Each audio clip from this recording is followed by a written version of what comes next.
আগামী মাসের বেতন পাইয়া দেওয়ার কথা 10 তারিখে, তো 10 তারিখে ফোন করছেন বা 15 তারিখে ফোন করছেন, তো ভাই এই মাসে না আগামী মাসে, তো আগামী মাসে ফোন করছেন, তো এই সপ্তাহ না আগামী সপ্তাহ, আগামী সপ্তাহে ফোন করছেন, তো আজকে না কালকে, কালকে ফোন করছেন, তো সকালে না বিকালে, বিকালে ফোন করে দেখেন হযরত জি মোবাইলটা বন্ধ করে রাখছে। বলেন আছে না নাই? এমন পাবলিক বর্তমান সমাজে আছে না নাই?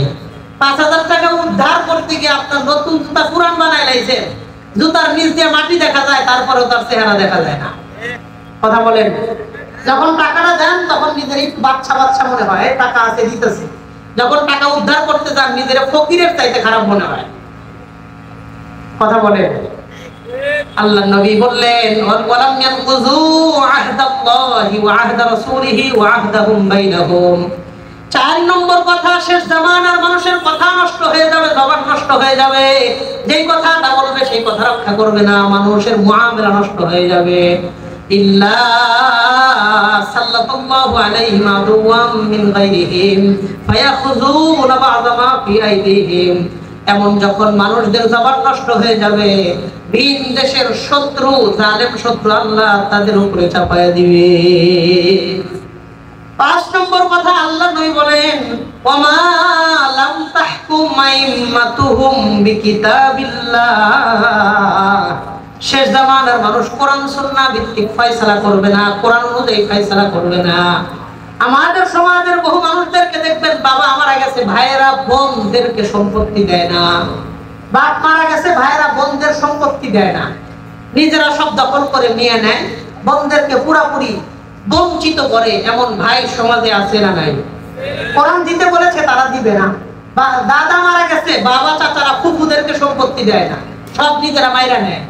বড় ভাই সম্পত্তি পাবে, বড় ভাইটা মারা গেছে, বাবা আগেই মারা গেছে, সম্পদ ভাগ হয় নাই, ভাতিজারাই ইয়াতীম, ওই ইয়াতীম ভাতিজাদেরকে বাকি ভাইরা সম্পত্তি দেয় না। এমন পরিবারও আছে না নাই? আল্লাহ নবী বলেন ওমা লাম তাহকুম আইম্মাতুহুম বিকিতাবিল্লাহ। শেষ জামানার মানুষ কোরআন সুন্নাহ ভিত্তিক ফয়সালা করবে না, মানুষ মানুষকে ঠকাইবে, অন্যের জমি আত্মসাৎ করার নেশা মানুষের থাকবে, অন্যের জমি আত্মসাৎ করার, দখল করার নেশা মানুষের থাকবে। বলেন বর্তমান জামানায় এরকম নেশাখোর আছে না নাই? আল্লাহ নবী বলেন ইল্লা জাআলাল্লাহু বাসাহুম বাইনাহুম। ওই এলাকা, ওই পরিবারের মধ্যে আল্লাহ সব সময় অশান্তি দিয়ে রাখবেন। বলেন নাউযুবিল্লাহ। যারা অন্যের সম্পত্তি নিজে ভক্ষণ করবে, এই পরিবারে সব কিছু হবে কিন্তু মানসিক শান্তি কোনোদিন হবে না। 5 তলা বাড়ি, 2-3টা গাড়ি, ব্যাংক ব্যালেন্স সব আছে, মনের মধ্যে শান্তি পাবে না। দেখবেন রাত হয়ে ডাক্তারের কাছে ঘুমের ওষুধ কিনা খায়া পরে ঘুমাইতে হয়। এমন কোটিপতিও সমাজে আছে না নাই? অভাব নাই। শুধু এটা না, রিকশাওয়ালা দেখবেন যারা রিকশা চালায়, ভ্যান চালায়, অটো চালায়, সিএনজি চালায়, এরা কোনোদিন ডাক্তারের কাছে 5 টাকার ঘুমের ওষুধ খায় তাদের ঘুমাইতে হয় না। আর বহু কোটিপতি এসি গাড়ি, এসি রুমের মধ্যে বৈশা কপালের ঘাম সমানে মুছতে থাকে। এমন ব্যক্তিও আছে না নাই? পরিবারের উপর একটার পর একটা বিপদ, একটার পর একটা বিপদ আছেই, লাগাতার বিপদ চলতেছে। কখনো বিপদ থেকে খালি হয় না। একদিন পরে অ্যাক্সিডেন্ট করছে, ওইদিকে মাইয়া আর এক সমস্যা করে রাখছে, কাগজপত্র নিয়ে ঝামেলা লাগছে, মিথ্যা মামলা এসে করছে, গাড়ি অ্যাক্সিডেন্ট হয়েছে, দোকানে চুরি হয়েছে, নানান রকমের পেরেশানি, কখনো শেষ হয় না। কারণ কি? খোঁজ নিয়ে দেখবেন আপনার সম্পত্তির মধ্যে আপনার বোনের সম্পত্তি আছে, আপনার বাবার সম্পত্তির মধ্যে আপনার ফুফুর সম্পত্তি আছে, অন্য ভাইদের সম্পত্তি দখল করে রাখছেন। এই জন্য গাড়ি পাইবেন, টাকা পয়সা, ব্যাংক ব্যালেন্স সবকিছুই থাকবে, কিন্তু মনের প্রশান্তি আল্লাহ কখনো দিবেন না। আল্লাহ মনে শান্তি দিবেন না, সব দিবেন।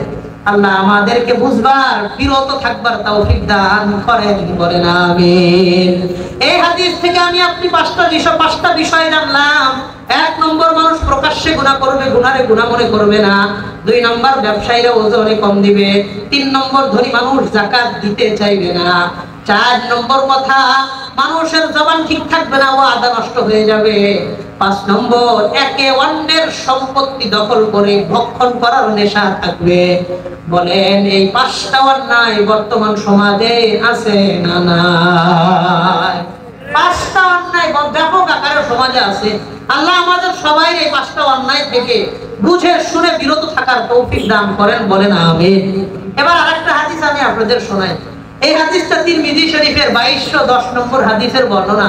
আগের হাদিস ছিল 4019 নম্বর হাদিস, আব্দুল্লাহ ইবনে ওমর থেকে বর্ণিত, ইবনে মাজাহ কিতাবের হাদিস। এই হাদিস তিরমিজি শরীফ 2210 নম্বর হাদিস, 2210। হযরত আলী রাদিয়াল্লাহু আনহু তিনি বর্ণনা করেন। عن علي بن أبي طالب رضي الله تعالى عنه وعنهم أنه قال হযরত আলী রাদিয়াল্লাহু তাআলা আনহু তিনি বর্ণনা করেন, قال رسول الله صلى الله عليه وسلم, আল্লাহর নবী বলেন, ইযা ফাআলাত উম্মতি 15 খাসলাতান হাল্লা বিহাল বালা।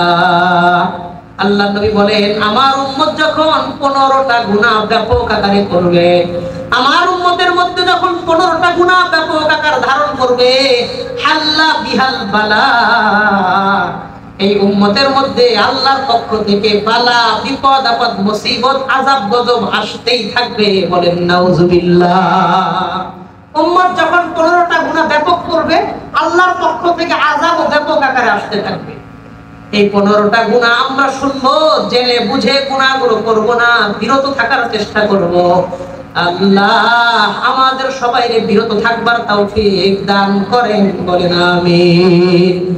এক নম্বর কথা, আল্লাহ নবী বলেন, ইযা কানাল মাগনামু দুয়ালান ওয়াল আমানাতু মাগনামান ওয়াজ যাকাতু মাগরামা।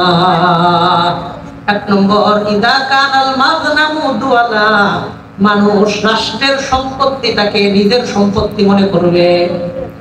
ইযা কানাল মাগনামু দুয়ালান, দুয়ালান মানে দাওলাতু মানে রাষ্ট্র। মানুষ রাষ্ট্রের সম্পত্তিটাকে নিজের সম্পত্তি মনে করে খরচ করবে। এই জন্য দেখবেন অধিকাংশ রাস্তাঘাটে যে পরিমাণ বাজেট দেয়, 3 গুণ দেওয়ার পরেও 50% কাজ বাকি থাকে। ঠিক কথা বল। হ্যাঁ, নবী বললেন মানুষ রাষ্ট্রের সম্পত্তি নিজের সম্পত্তি মনে করবে। এই জন্য দেশে, অর্থাৎ এক সহজ কথা হলো, দেশের মধ্যে দুর্নীতি বাড়বে। যেটা রাষ্ট্রের ছিল সেটা নিজের বানায় দিছে, তো রাষ্ট্র খালি হয়েছে। আল্লাহর হাবিবের কথা আমাদের দেশের মধ্যে বাস্তবিকভাবে রূপ নিয়েছে। আল্লাহ আমাদের দেশের মানুষদেরকে নীতি নৈতিকতার দিক থেকে পরিবর্তন করার তৌফিক দান করেন, বলেন আমিন। নেতা খেতাদের কি দোষ দিবেন? আমাদের দেশের মানুষের স্বভাবই ভালো না। কথা বল। আমাদের ঘটনা, মাওনা চৌরাস্তায় আমাদের মাদ্রাসার এক শিক্ষক অ্যাক্সিডেন্ট করছে। ময়মনসিংহ বাড়ি, পরানগঞ্জ সদর থানা। মাওনা চৌরাস্তায় অ্যাক্সিডেন্ট করছে, তার পকেটে টাকা আছে 1700। বলেন কত? 1700 টাকা। পকেটে একটা ছোট্ট মোবাইল আছে, 1200 টাকা দামের বাটন সেট। অ্যাক্সিডেন্ট হয়ে পাও ভেঙে গেছে, রক্ত দিয়ে পুরো শরীর চেহারা একদম মাটি ভেসে গেছে। ওই পরিস্থিতিতে ওকে যেন মোবাইল 1200 টাকার বাটন সেট নিয়ে গেছে, পকেটের 1700 টাকা নিয়ে গেছে। এটা কোন মানুষের কাজ? কথা বলেন, মানুষের কাজ? আল্লাহ আমাদের সবাইকে নীতি নৈতিকতার দিক থেকে পরিবর্তন হওয়ার তৌফিক দান করেন, বলেন আমিন। মানুষ খারাপ দেখে আমাদের উপর যে নেতা আসে, ওই খারাপ নেতাই আসে। আমরা যদি ভালো হইতাম, ওরা এরকম খারাপ হইতো না। আল্লাহ আমাদের সবাইকে পরিবর্তন হওয়ার তৌফিক দান করেন, বলেন আমিন। এক নম্বর কথা, নবী বললেন না মানুষ রাষ্ট্রের সম্পত্তিটাকে নিজের সম্পত্তি মনে করবে। 2 নম্বর, ওয়াল আমানাতু মাগনামা, মানুষ আমানতের খিয়ানত ব্যাপক আকারে করবে। আমানতের খেয়ানত করবে, আমানতদারি মানুষের মধ্যে থাকবে না। একটা গোপন কথা কইছেন ভাই, এই গোপন কথাটা কাউকে কইেন না। আমানত দেখবেন আপনি বাজারে যাওয়ার আগে কথা ভালুকা চলে গেছে, কথা বল। ওনার কাছে পাওয়া আর প্রথম আলো পত্রিকায় বিজ্ঞাপন দেওয়ার মধ্যে কোনো পার্থক্য নাই। এমন পাবলিকও আমাদের সমাজে আছে না নাই? সবের কাম মনে করে প্রচার করে মানুষের দোষ। তাস্তানে পয়সা সব সময় মানুষের দোষ, এলাকার কার কি সমস্যা আছে সবগুলো ওখানে সংসদ বসায় আলোচনা করে, আছে না নাই? চার কেতলির নিচে যতক্ষণ পানি আছে, এই হযরত ওখানে পয়সা মানুষের গীবত ব্যাপক আকারে করে, এমন লোকজন সমাজে আছে না নাই? আল্লাহ নবী 2টা কথা বললেন। 1 নম্বর, মানুষ রাষ্ট্রের সম্পত্তি ধরে নিজের সম্পত্তি মনে করবে। 2 নম্বর, ওয়াল আমানাতু মাগনামা, মানুষ আমানতের খেয়ানত করবে, আমানতদারি থাকবে না। 3 নম্বর, ওয়াজ যাকাতু মাগরামা, মানুষ জাকাত দেওয়াটারে ইবাদত মনে করবে না, জাকাত দেওয়াটাকে জরিমানা দেওয়া মনে করবে। জাকাত দেওয়া যে ইবাদত এটা মনে করবে না, দেখবেন আফসোস করে এত টাকা জাকাত দিয়ে রইলাম, তার মানে এটা জরিমানার মতন মনে করতেছে, এটা ইবাদত মনে করবে না। বলেন বহু ধনী মানুষ অনেক কষ্টে জাকাত দেয়, আছে না নাই? আল্লাহ নবী বললেন যাকাতু মাগরামা, মানুষ যাকাত দেওয়াটাকে জরিমানা দেওয়া মনে করবে।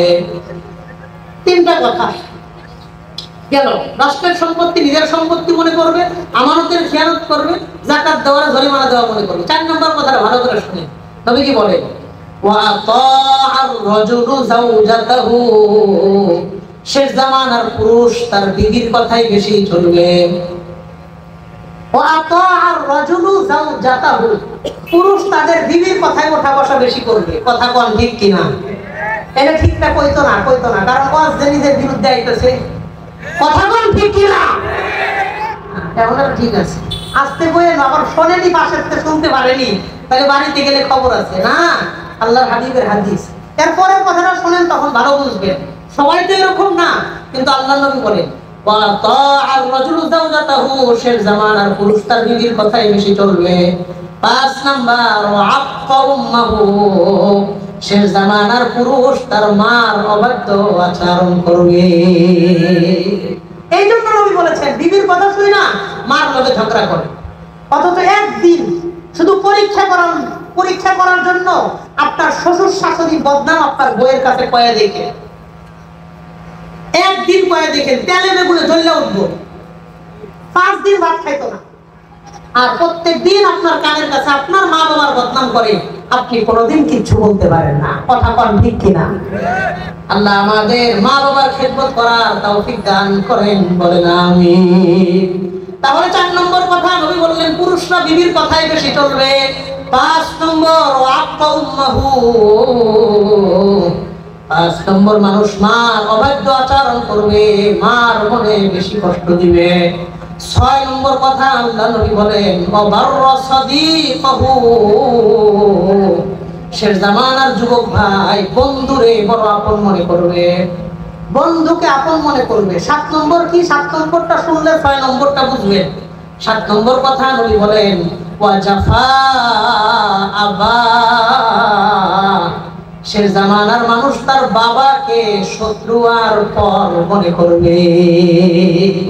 বন্ধুরে আপন ভাববে, বাবারে পর মনে করবে।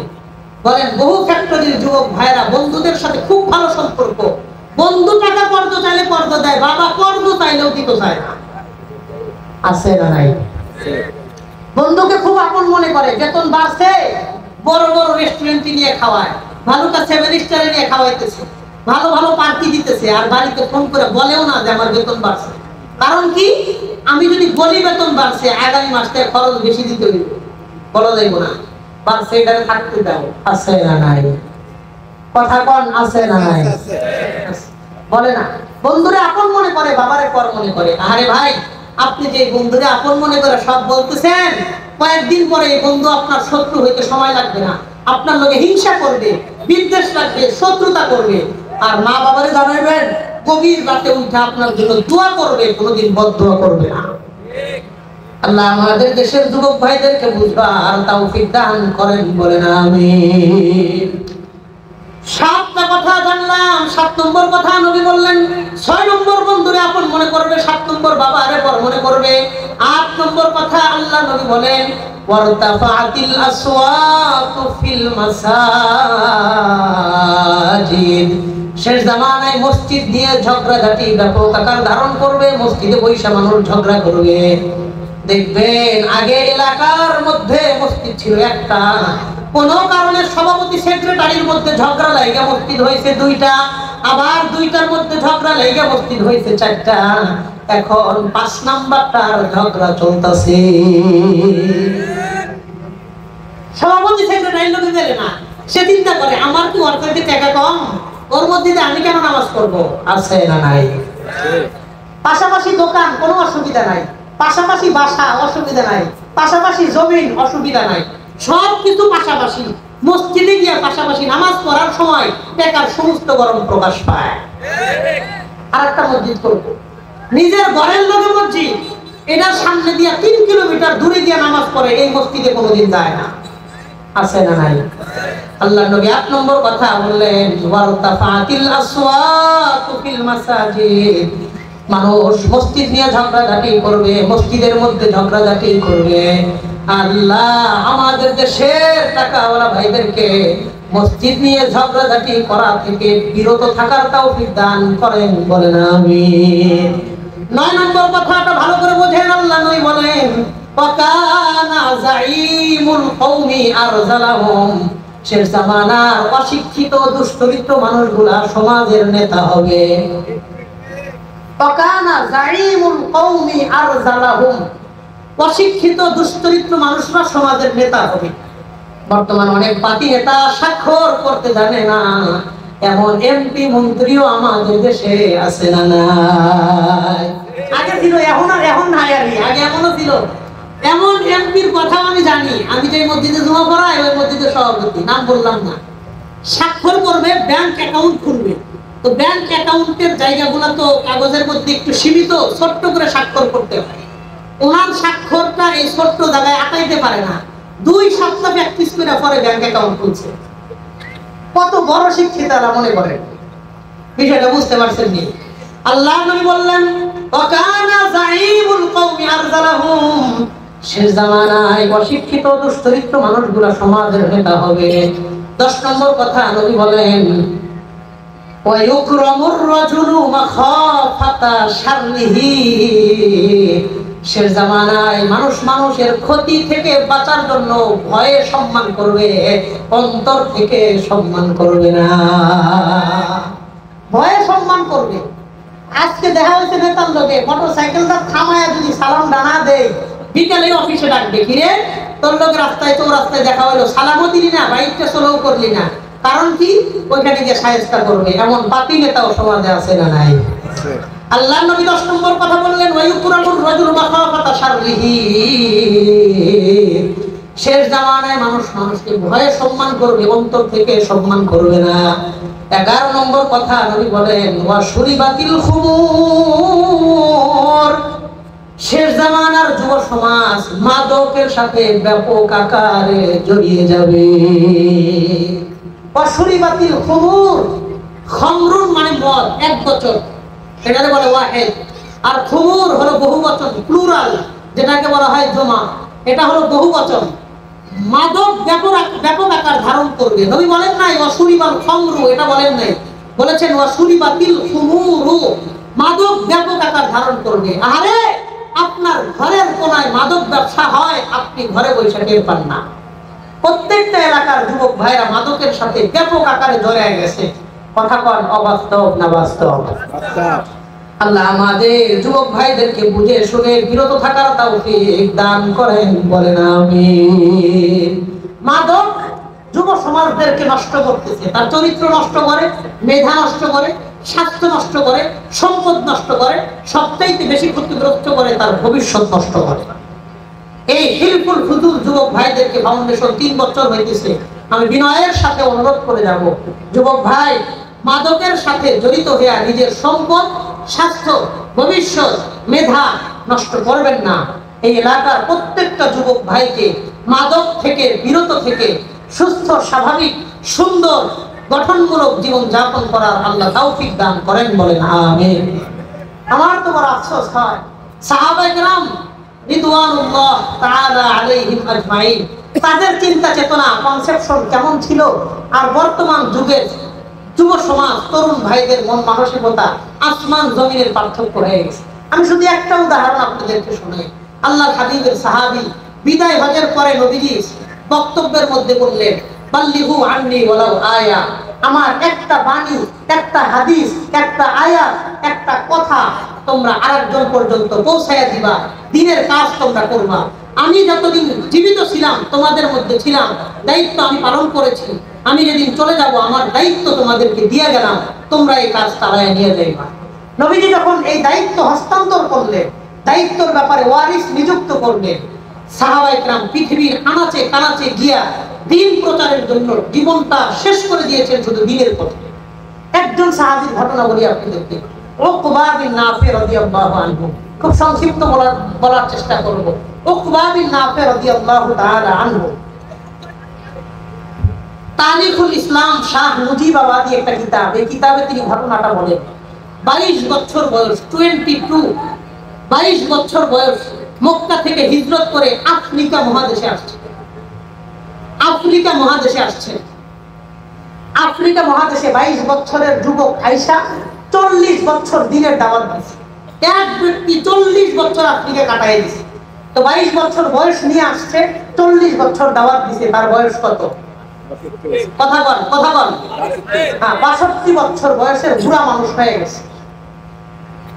আটলান্টিক মহাসাগর, যারা ভূগোল বোঝেন, উইকিপিডিয়া বোঝেন, ম্যাপ বোঝেন, মানচিত্র বোঝেন, আপনারা দেখেন আফ্রিকা মহাদেশের পশ্চিম পাশে হলো আটলান্টিক মহাসাগর। আটলান্টিক মহাসাগর পৃথিবীকে 2 ভাগ করে দিচ্ছে। কত বড়, কত বিশাল! বাংলাদেশের শাহজালাল আন্তর্জাতিক বিমানবন্দর থেকে সৌদি আরবে একটা বিমান যাইতে সময় লাগে 6 ঘন্টা। 6 ঘন্টা। আটলান্টিক মহাসাগরের এক পাশ থেকে পূর্ব পাশ থেকে পশ্চিম পাশে যাইতে পাতাইলা আর দিগলা পর্যন্ত, এই প্যান্ডেলটা হলো এইভাবে, আমাদের এলাকা বলে দিগলা, আর এইভাবে বলে পাতাইলা। আটলান্টিক মহাসাগর পাতাইলা পাড়ি দিতে বিমান দিয়া 8 ঘন্টা সময়ের প্রয়োজন হয়। 8 ঘন্টা। এই সুবিশাল মহাসাগর বানাইছেন কে? কথা বল, কে? এই 8 ঘন্টা পাড়ি দেওয়ার পরে হয় আমেরিকা। আফ্রিকার আটলান্টিক মহাসাগর পাড়ি দেওয়ার পশ্চিম পাশে হলো আমেরিকা। এই জন্য বলা হয় পশ্চিমা সভ্যতা। পশ্চিমা সভ্যতা মানে আমেরিকার সভ্যতা। কেন বলা হয়? কারণ তারা পৃথিবীর পশ্চিম পাশে অবস্থিত। এই জন্য বলা হয় পশ্চিমা সভ্যতা, পশ্চাত্যদের সভ্যতা। এই জন্য বলা হয়। আটলান্টিক মহাসাগর পাড়ি দিতে 8 ঘন্টা লাগে। এত বিশাল সাগর। ওই সময় পৃথিবীর মানুষ জানতো না যে এই সাগরের ওই পারে কোনো কিছু আছে। কারণ ওই সময় মিডিয়া প্রযুক্তি এত উন্নত ছিল না যে মানুষ পৃথিবীর এক কোনায় বসে সারা বিশ্বের সংবাদ জানবে। আমি আপনি জীবনে আমেরিকা যাই নাই, কিন্তু গত কয়েকদিন আগে আমেরিকার নির্বাচন হয়েছে, কে প্রেসিডেন্ট হয়েছে, কেমনে হয়েছে, এই সব খবর আমার আপনার জানা আছে না নাই? এটা প্রযুক্তির কারণে আমরা জানতে পারি। ওই সময় মানুষ নিজের জায়গাটারে নিজের দুনিয়া মনে করতো, এটাই নিজের দুনিয়া। ব্যবসার কাজে গেলে সেই এলাকা চিনতো, অন্যথায় অন্য কোনো এলাকা তারা চিনতো না, তেমন একটা, খুব কম। 62 বছর বয়স যখন শেষ, 40 বছর আফ্রিকার মধ্যে দাওয়াত দিতে। এই জন্য আজ পর্যন্ত সারা বিশ্বে যে পরিমাণ মুসলমান আছে, আফ্রিকা মহাদেশে এর চাইতে মুসলমানের সংখ্যা বেশি। সুবহানাল্লাহ। তারা খুব কালো, কিন্তু তাদের ঈমানটা খুব মজবুত, ঈমানটা বড় খাঁটি। উকবা বিন নাফি রাদিয়াল্লাহু আনহু ঘোড়ার উপরে উঠা, ঘোড়ার লাগামটারে হাতের মধ্যে নিয়ে আল্লাহর দিকে মোনাজাত করছে, আসমানের দিকে। ঘোড়াটারে সাগরের মধ্যে নামায় দিয়েছেন। ঘোড়ার হাঁটু পানি সাগরে চলে গেছে, নিজের পায়ের পাতা 2টা পানিতে ডুবতেছে। এমন সময় আল্লাহর কাছে মোনাজাত ধরে বলতেছে, আল্লাহুম্মা লাউ আন্নী আ'লামু আন্না ওয়ারাআহু আহাদা। আল্লাহ, আমি যদি জানতাম এই আটলান্টিক মহাসাগরের ওই পারে একজন মানুষ আছে। আমি আফ্রিকার মুসলমানদেরকে জিজ্ঞাসা করেছি, তারা বলেছে এটা অথই সাগর আর পানি, আর ওই পারে কোনো মানুষ নাই। আমি যদি জানতে পারতাম, লাউ আ'লামু আন্না ওয়ারাআহু আহাদা, এই সাগরের ওই পারে একজন মানুষ আছে, এটা যদি আমি জানতে পারতাম, এনি হাউ, যে কোনো পদ্ধতিতে এই সাগর পাড়ি দিয়া ওই এক ব্যক্তির কাছে কালিমার দাওয়াত পৌঁছানোর জন্য আমি চলে যাইতাম। ওই একজনের কাছে কালিমার দাওয়াত নিয়ে আমি চলে যেতাম। সাহাবায়ে কেরামদের জজবা ছিল এমন, আর আমরা সাহাবায়ে কেরামদের থেকে, আদর্শ থেকে, নীতি থেকে, উদ্দেশ্য থেকে, নেশা থেকে, পেশা থেকে কতটা দূরে চলে আসছি। আল্লাহ আমাদের বোঝার তৌফিক দান করেন। শুধু উকবা বিন নাফির কথা না, কোথায় মক্কা মদিনা, কোথায় চীন, এই চীনে যায় দেখবেন আল্লাহর হাবিবের 3 জন সাহাবীর কবর চীনে আছে। তার মধ্যে একজনের নাম পাওয়া যায় উসম বিন আব্বাস রাদিয়াল্লাহু তাআলা আনহু, তার কবর এখনো চীনে আছে। কোথায় মক্কা, কোথায় জর্ডান, জর্ডানের জমিনে যায় দেখবেন যায়েদ বিন হারেসা, জাফর তাইয়ার, আব্দুল্লাহ বিন রাওয়াহা রাদিয়াল্লাহু আনহু, নবীজির বিখ্যাত 3 জন সাহাবীর কবর জর্ডানের জমিনে দাওয়াতি কাজে গিয়েছে, এখনো সেখানে তাদের কবর আছে, সেখানেই তাদের ইন্তেকাল হয়েছে। কোথায় মদিনা, কোথায় তুরস্ক, তুরস্কের সাবেক রাজধানী ইস্তাম্বুল, বর্তমান রাজধানী হলো আনকারা। তুরস্কের সাবেক রাজধানী ইস্তাম্বুলে আল্লাহর হাবিবের বিখ্যাত সাহাবী আবু আইয়ুব আনসারী রাদিয়াল্লাহু আনহু নবীজি মক্কা থেকে মদিনায় হিজরত যখন করেন, আবু আইয়ুব আনসারীর বাড়িতে 3 দিন সর্বপ্রথম মেহমান হিসেবে ছিলেন। আবু আইয়ুব আনসারীর কবর এখনো তুরস্কের সাবেক রাজধানী ইস্তাম্বুলের জমিনে পাওয়া যায়। মিশরে যায় দেখবেন হযরত আমর ইবনুল আস রাদিয়াল্লাহু আনহুর কবর মিশরে আছে।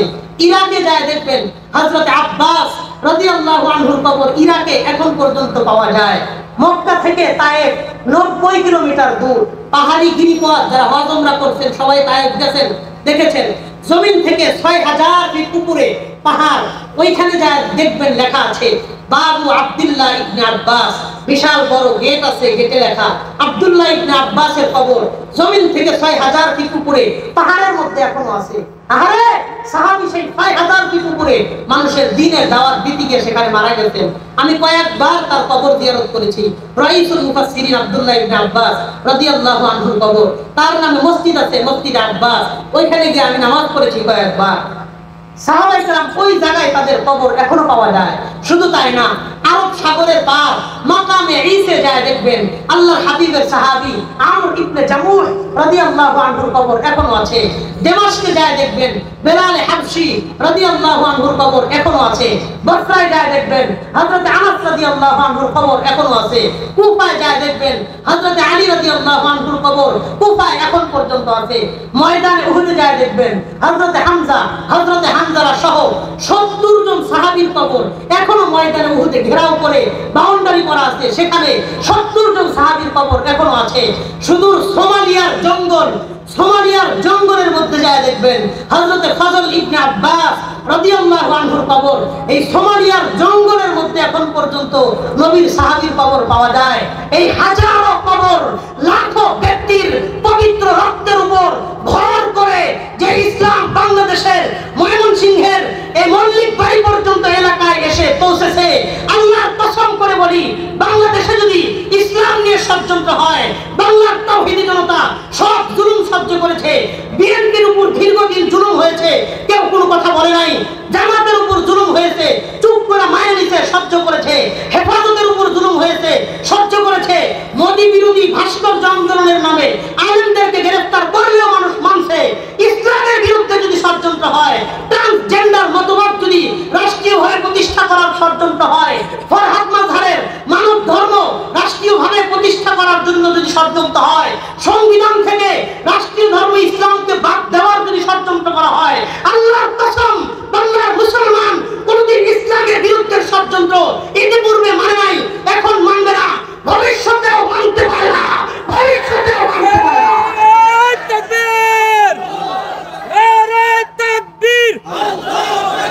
ইসলামের শত্রুরা, আলেম উলামায়ে কেরামের শত্রুরা, তাকবীর। মুহতারাম সামিঈন, আমি শুধু একটা সংক্ষিপ্ত পরিসর বুঝাইলাম।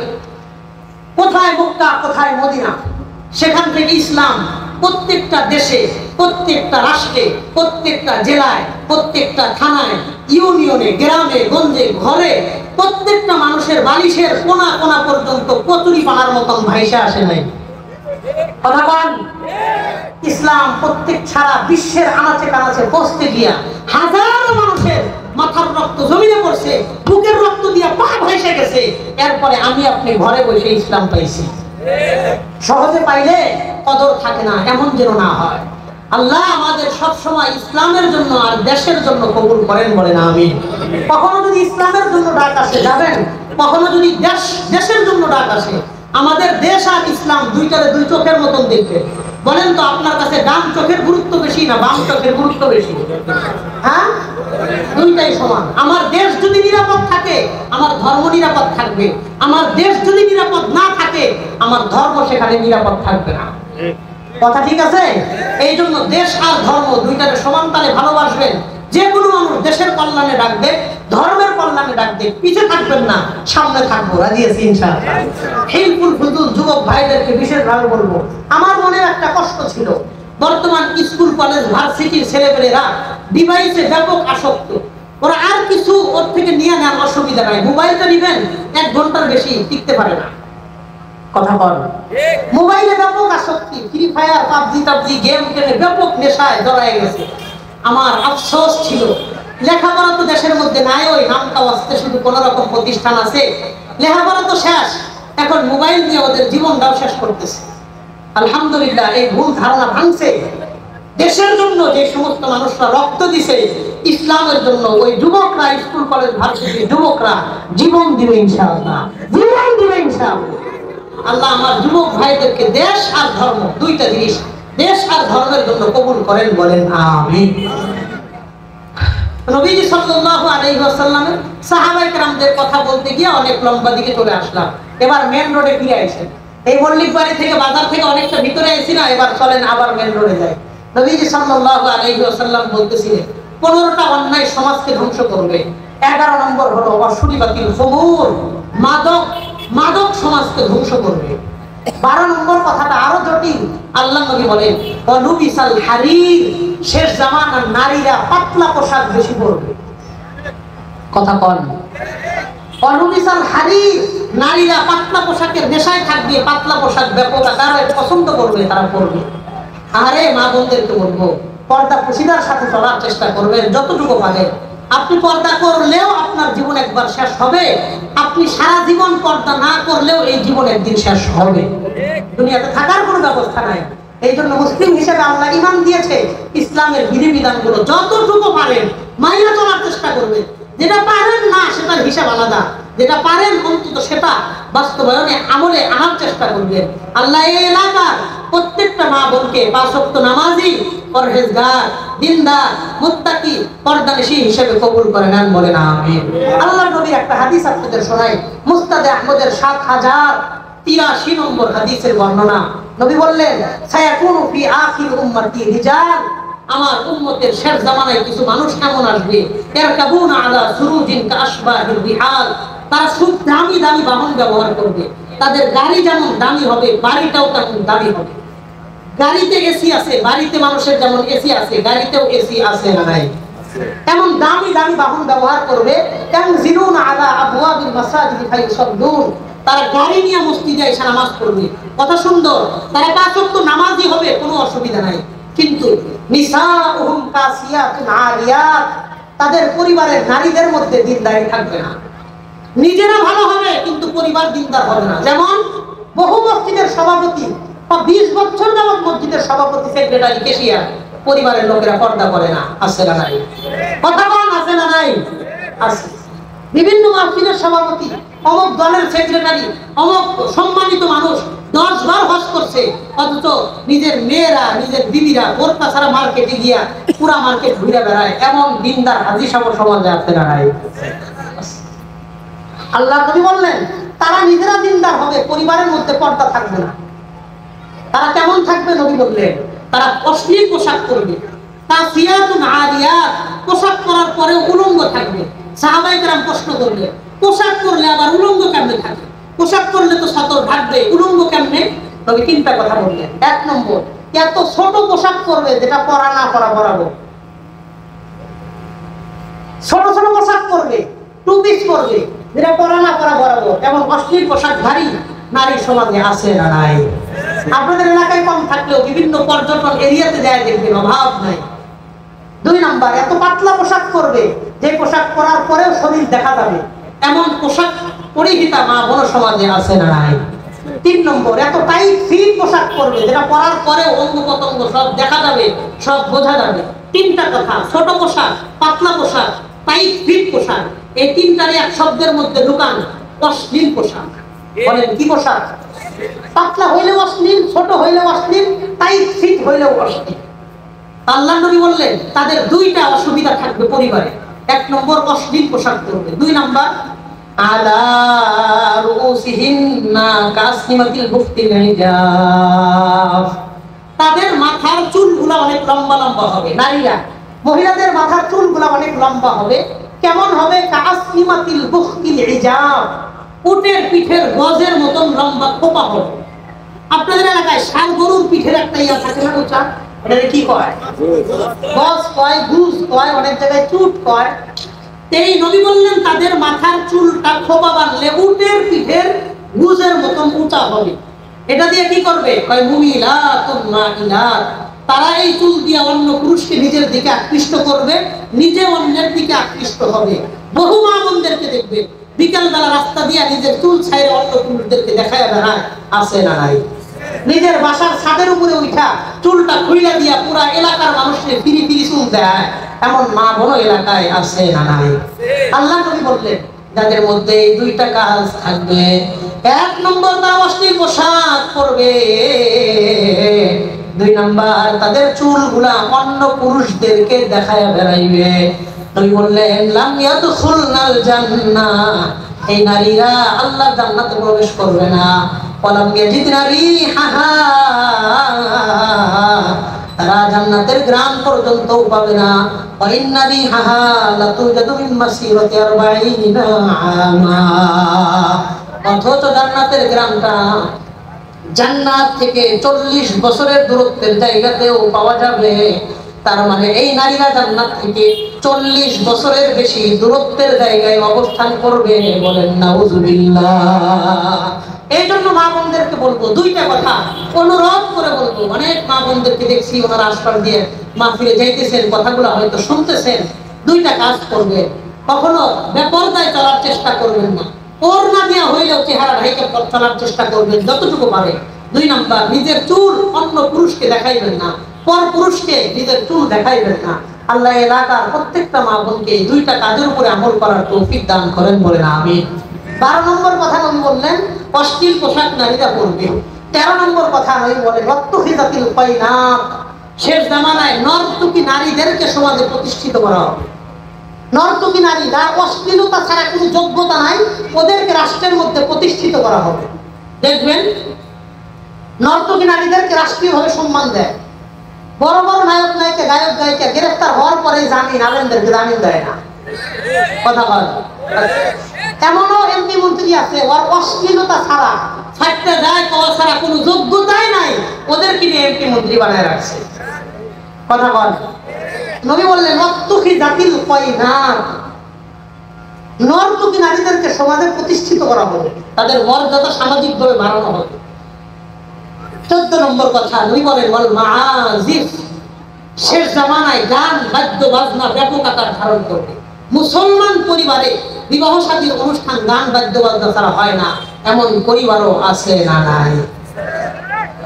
গান বাদ্য বাজনা ব্যাপক আকার ধারণ করবে, 14 নম্বর কথা। 15 নম্বর কথা নবী বললেন ওয়াল মাআজিফ ওয়া লাআনা আখিরু হাযিহি উম্মতি আউওয়ালাহা, শেষ জামানার পরবর্তী মানুষরা আগের মানুষদেরকে খারাপ, আগের মানুষদেরকে গালমন্দ আর লানত করতে থাকবে, বলেন নাউজুবিল্লাহ। এই হাদিসের মধ্যে আল্লাহ নবী 15টা কথা বললেন। 1 নম্বর আল্লাহ নবী বললেন মানুষ রাষ্ট্রের সম্পত্তিটাকে নিজের সম্পত্তি মনে করবে। 2 নম্বর আমানতের খেয়ানত করবে। 3 নম্বর যাকাত দেওয়ার জরিমানা দেওয়া মনে করবে। 4 নম্বর মানুষ বিবির কথায় বেশি চলবে। 5 নম্বর মার অবাধ্য আচরণ করবে। 6 নম্বর কথা মানুষ বন্ধুকে আপন মনে করবে। 7 নম্বর বাবারে পর মনে করবে। 8 নম্বর মসজিদ নিয়ে ঝগড়াঝাটি ব্যাপক আকার ধারণ করবে। 9 নম্বর অশিক্ষিত দুশ্চরিত্র মানুষগুলো সমাজের নেতা হবে। 10 নম্বর মানুষ মানুষকে ভয়ে সম্মান করবে, মন থেকে সম্মান করবে না। 11 নম্বর মাদকের সরাসরি ব্যাপক আকার ধারণ করবে। 12 নম্বর কথা নারীরা অশ্লীল পোশাক বেশি পরবে। 13 নম্বর নর্তকীদেরকে রাষ্ট্রের মধ্যে প্রতিষ্ঠিত করা হবে। 14 নম্বর কথা গান বাদ্য বাজনা সমাজে ব্যাপক আকার ধারণ করবে। 15 নম্বর কথা পরবর্তী মানুষরা আগের মানুষদেরকে লানত করতে থাকবে, বলেন নাউজুবিল্লাহ। আগের হাদিসের মধ্যে আপনাদেরকে 5টা কথা বলেছি, এই হাদিস থেকে আমি 15টা কথা বললাম। এই 20টা কথা থেকে আল্লাহ আমাদের সমাজ, নিজেদেরকে, পরিবার সবাইকে বিরত থাকার তাওফিক দান করেন, বলেন আমিন। এই 20টা জিনিস থেকে যদি আমি আপনি বাঁচতে পারি, আল্লাহ বলে ইয়া আইয়ুহাল্লাযীনা আমানু কু আনফুসাকুম ওয়া আহলিকুম নারা, ইমানদার নিজেও জাহান্নামের আগুন থেকে বাঁচো, পরিবারকেও জাহান্নামের আগুন থেকে বাঁচাও। এই 20টা জিনিস থেকে বাইচা অল্প কিছু আমল করতে পারলে আশা করা যায় নিজেদেরকে, নিজেদের পরিবার নিয়ে জাহান্নামের আগুন থেকে বাঁচা আল্লাহ সহজ করে দিবেন। আল্লাহ যে কথাগুলো বললাম সবার আগে আমি গুনাহগারকে আমল করার তৌফিক দান করেন। এরপরে আল্লাহ আমাদের সবাইকে ভালো আর আমলি কথাগুলোর উপরে আমল করার তৌফিক দান করেন। হাদা ওয়া আখিরু দাওয়ানা আলহামদুলিল্লাহি রাব্বিল আলামিন। আসসালামু